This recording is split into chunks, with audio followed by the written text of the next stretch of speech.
आइसकेको छ काठमाडौँको सुन्दरारामा। हेर्नुहोस् यहाँबाट यस्तो लुक देखिरहेछ। भित्र जाम अब कस्तो देखिन्छ तपाईँलाई देखाउनु चाहिँ भित्र गएर।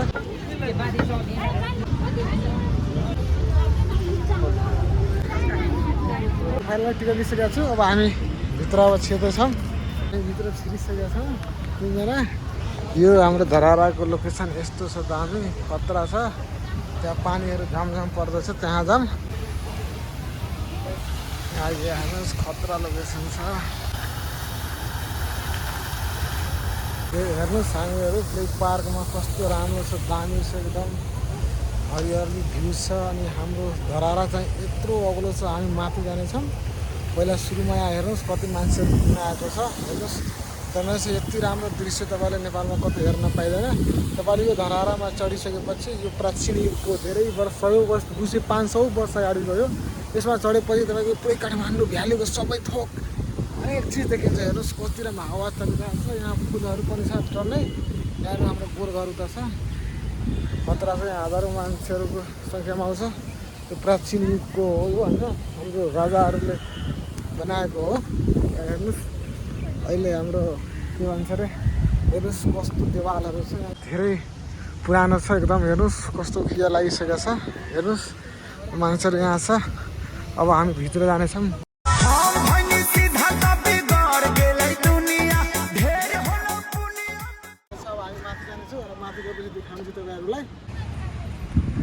यो पुरानो थियो, त्यो पुरानो भत्किएर, त्यो अस्ति 2072 सालको भूकम्पमा त्यो भत्किएर योवाला अहिले यो नयाँ निर्माण गरेको छ। हेर्नुहोस् खतरा छ कि एकदम। अब माथि चढ्दैछु अब हामी। हेर्नु यहाँ शिला लेखमा यस्तो रहेछ, government of Nepal national reconstruction authority.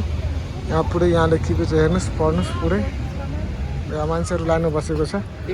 दाजु यहाँ छ हामी तिनजनाको। यहाँ लाइनमा बसिराखेको छ। भर्याङबाट चढ्ने यहाँबाट जान्छ सिधै माथि, नत्र यहाँबाट लिफ्टबाट चढेर जानुको यताबाट जानुपर्छ। यहाँ लिफ्टमा चढाउँदै हुनुहुन्छ दाइहरूले। फाइनली हामी लिफ्टमा चढिसकेका छौँ।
यो हेर्नुहोस् तलपट्टि यस्तो देखिन्छ यो भ्यू टावरको तल।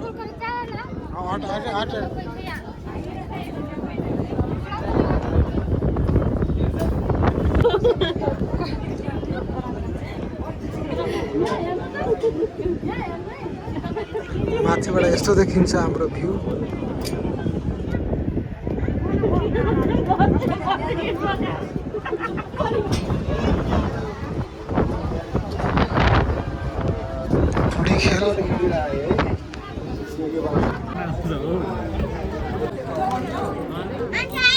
मैं तो तेरे नाम लिखूंगा प्यासी कहानी।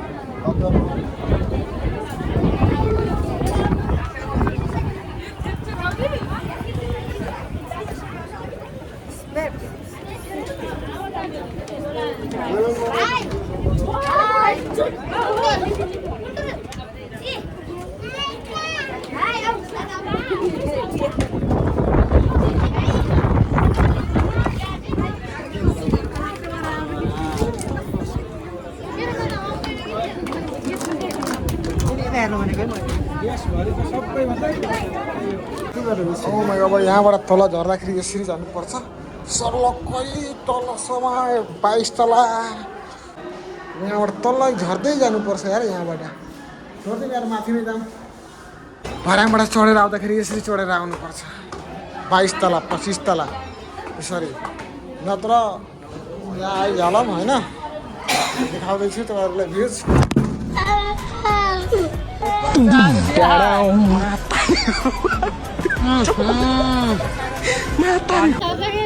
यस्तो छ क्या यस्तो घाँटी फाइनली हामी अब घुमेर अब तल जाँदैछौँ फेरि लिफ्टमा चढिहालेँ अब 20 तला फेरि तल झर्नुपर्छ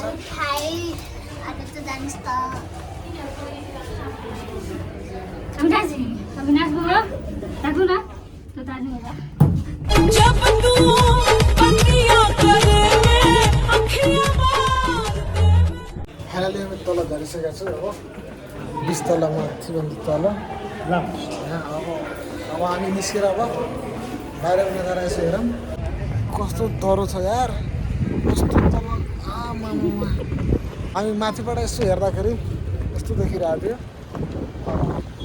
सकिहाल्यो अब हाम्रो माथिको भ्रमण तल सबै देखाइ नै सकेको छु त्यो रहेछ मलाई अनि तपाईँहरूलाई मेरो भिडियो कस्तो लाग्यो तपाईँहरू अवश्य कमेन्ट गर्नु होला हाम्रो भ्लगमा मेरो च्यानलको नाम चाहिँ राजकन भाइब्स हो एकदम ओरिजिनल भिडियो हो म यही भन्न चाहन्छु कि तपाईँहरू यहाँ घुम्न आउनुहोस् एकदम राम्रो ठाउँ छ एकदम यहाँ चढेपछि पुरै काठमाडौँको 3वटा जिल्ला देखिन्छ स्पष्ट रूपले र ठिक छ गाइज तपाईँहरू मेरो भिडियोमा लाइक कमेन्ट सब्सक्राइब अवश्य गर्नुहोला र फुल वाच गर्नुहोला र समय पायो भने यहाँ घुम्न अवश्य आउनुहोला अहिलेको लागि म बिदा हुन्छु हस् बाई